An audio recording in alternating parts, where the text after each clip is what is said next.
And this is a fractal boundary. This is a test of intelligence, because the thing in itself cannot be rationally beheld. You know, the enzymologist J.B.S. Haldane once said, he said, the world is not only stranger than we suppose, it's stranger than we can suppose. That to me is a dizzying thought, and obviously true. So what we want is a model true to the stranger than we can suppose, but not so alien that there is no emotional or spiritual support in it for the enterprise of being human. How do we do that? How do we inculcate the unspeakable mystery of the transcendental object at the end of time with the mundane nexus of real occasions that happens to be our own existence?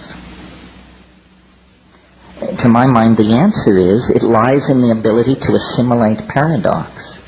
And that means you have to transcend the idea of a closed logical system.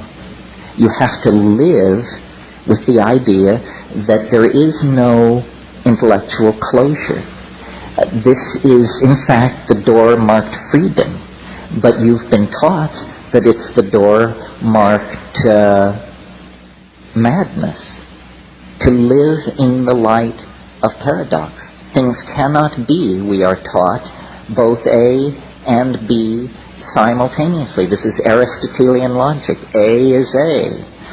This is as old as thought in the West, but it has to be overcome. And in the felt presence of the moment of immediate experience, it is overcome. The mystery does not lie far. It lies in the immediate moment, in the act, the fact of being. The only time we really confront this is in the psychedelic experience or other moments of extreme epiphany. The model that I have come to wrap around all of this, because I think it's simple and straightforward and it leaves plenty of room for people to add their own filigree, is a dimensional model. God forbid, a mathematical model. But it works something like this. I mentioned earlier that our senses have evolved as a threat detection device and have sort of crunched us down into three-dimensional space. The shaman, wherever and whenever he or she does their shamanizing, the shaman is a person who is able to transcend the dimensional confines of cultural existence. They know more than the people they serve. The people they serve are like children within the game of culture. Only the shaman knows that culture is a game. Everyone else takes it seriously. That's how he can do his magic. I was recently in Australia, and of course Aboriginal culture and shamanism is a topic of great interest down there. And I learned, maybe some of you already knew this, that the term for shaman among English-speaking Aboriginals, of whom there are many, some who have spoken it for several hundred years, or over 100 years anyway, the term for shaman is simply clever fella. And if someone says, I am a clever fella, they are making a professional claim of great weight. But I love that, because it says it all. You know, a clever fella. When I was in the Amazon in my exploring days, we would go up these rivers to these bare-assed folks and to spend time with them. And the people would want to, touch the outboard motors and look at your camera equipment and the butterfly nets and gather around, open-faced, totally innocent. You could always tell the shaman, because first of all, he usually didn't come out to see who was there, even though no one ever came. Even though these people had visitors once every 6 months, the guy who wouldn't come out of his hut for the only event in 6 months was inevitably the shaman. And when you met him, he wasn't interested in your Velcro or your break-apart, glow-in-the-dark little trinkets, or any of the rest of it. It is looking straight at you through the eyes outside of culture, saying, what kind of a person are you? Are you a fool, or are you a clever fellow? What is your measure? How much of the situation do you understand? How many levels are you simultaneously aware of at this moment? And, looking into the eyes of that sort of person, you either grow or turn away. You have not much choice. So what's happening with the shaman, I think, is he's a hands-on mathematician, a hands-on non-Euclidean geometer. The shaman enters into the quote-unquote chaos of the psychedelic experience and sees that it is not chaos. It is hyperspace.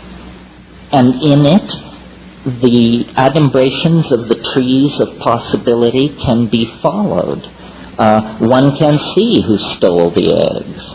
One can see who cuckolded the chief's nephew. One can see who will die and who will live. One can see how the weather is going to change, and one can know where the game went. And this is not magic, not in that world. It's impossible in three-dimensional space and time. But in fourth-dimensional space and time, it not only is possible, it's inevitable and unavoidable. It's a different kind of way of being with the information. And, I'm sure many of you have your own psychedelic epiphanies that are as gripping and as fascinating as anything that has happened to me. Epiphanies that show that under certain circumstances, the ordinary boundaries of information, space, time, limitation are dissolved. And it may happen only for a moment. It may involve a curing with a laying on of hands. It may involve a sudden insight into a set of complex relationships. It may involve a sudden, unexpected certitude about how a certain event went down that, when checked upon, turns out to be true. What we know about the world is defined by our culture. And the way culture does this is through language. You can't know or perceive or appreciate what cannot be brought in to the domain of language.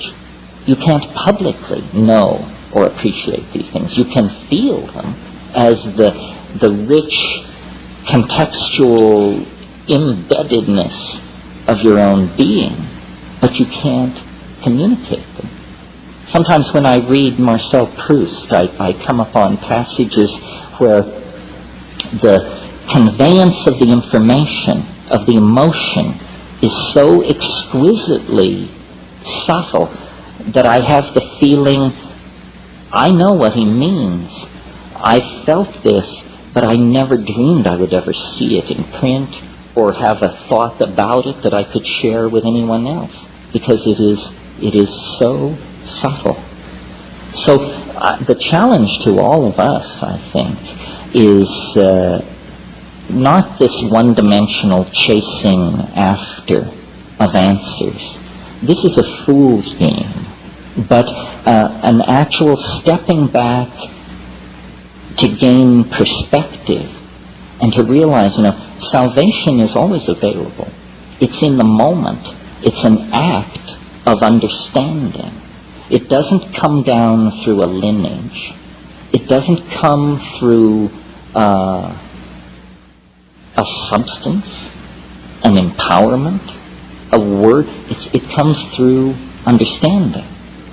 Salvation is an act of rational apprehension of some sort. And, I really believe that we are now in a relationship to the transcendental object at the end of time, such that the revelations are daily, the unfoldment, the connectivity. We can see light at the end of the tunnel. I mean, I've had long practice at this. I've been thinking like